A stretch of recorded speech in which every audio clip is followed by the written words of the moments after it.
When it comes to Fifo, hydration is key. It's one of the most important things that your supervisor, the safety rep, and everyone around you is gonna harp on about. But let's go into detail, let's deep dive. Let's really figure out what do you need to do to stay hydrated? Why do you need to be hydrated? And what happens if you don't hydrate? So stick around until the end. There's gonna be some really good information in this, and we will be doing these weekly. We'll be posting one of these YouTube videos up every single week. So make sure you subscribe, drop a comment of what you wanna see, and no, I don't fucking know. Let's just get into it.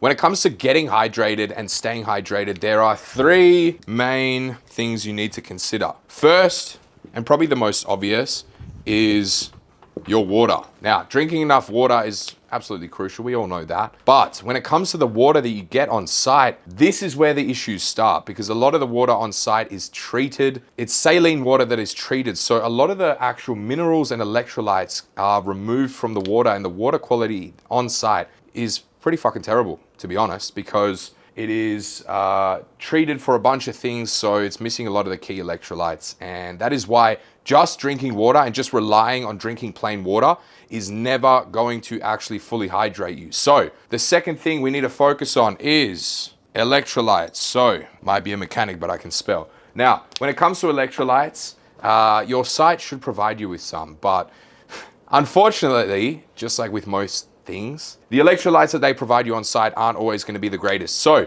little task for you guys: go to the electrolyte cupboard or whatever the fuck you have, wherever you keep the electrolytes, and have a look at the back of the packet and have a look at the ratio of potassium to sodium to carbohydrates. Obviously, ideally, if we are trying to lose body fat, then we don't want any sort of carbohydrates in our electrolytes. I'd rather get them from food, but it's okay. If there's a couple grams in there, it's not gonna kill us. Now, a lot of the cheap electrolytes that you will get on site, and this is proven, I've talked to a lot of my clients, a lot of the cheap electrolytes don't have enough potassium in them. And potassium is absolutely crucial when you have that imbalance with your sodium to properly hydrate your muscles and your body at a cellular level. So just because you've had a bunch of electrolytes doesn't mean that they are actually doing you any good. So just have a look at the back of the packet, make sure that there's enough potassium in there. And if there isn't, it might be worth bringing your own ones up. I know supplement marts sell quite a lot. My favorite is always the Nexus Hydration. They have probably one of the highest potassium contents out of most of the supplements. Third, we have got food.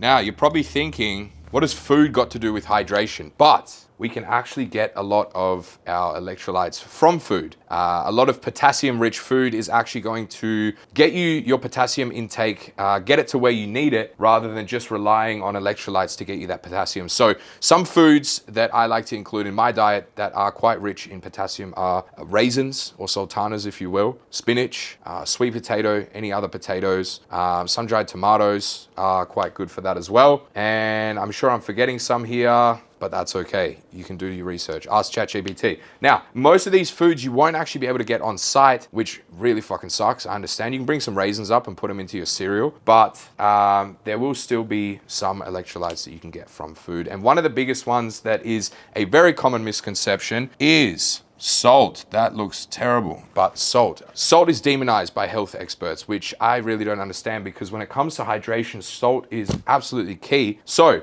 if you add some salt to every one of your meals, your smoke or your lunch, you will be very well hydrated. Now, let's move on to why hydration is key and why you need to be hydrated while working Fifo. First off the bat, we have got feel good. Now, if you're not properly hydrated, you know exactly what I'm talking about, because you will feel like shit, not just in the moment, but the next day as well. Hydration is one of those things where once you are dehydrated, it's so hard to come back from. So making sure that you are well hydrated every single day, consistently throughout your swing, is going to make sure that you feel good. And I feel like it has also, it also really plays a role with your gym sessions. Feeling good in the gym. A lot of guys say, oh, I can't get my workouts in because I just done a 12-hour work. I've just been at work for 12 hours and I feel like shit. Yeah, it's probably because you're dehydrated and you don't even know about it. Now, third and last point actually links into the gym, and that is getting an actual pump is not going to be possible if you aren't hydrated. You can take all the pre-workout in the world. Doesn't matter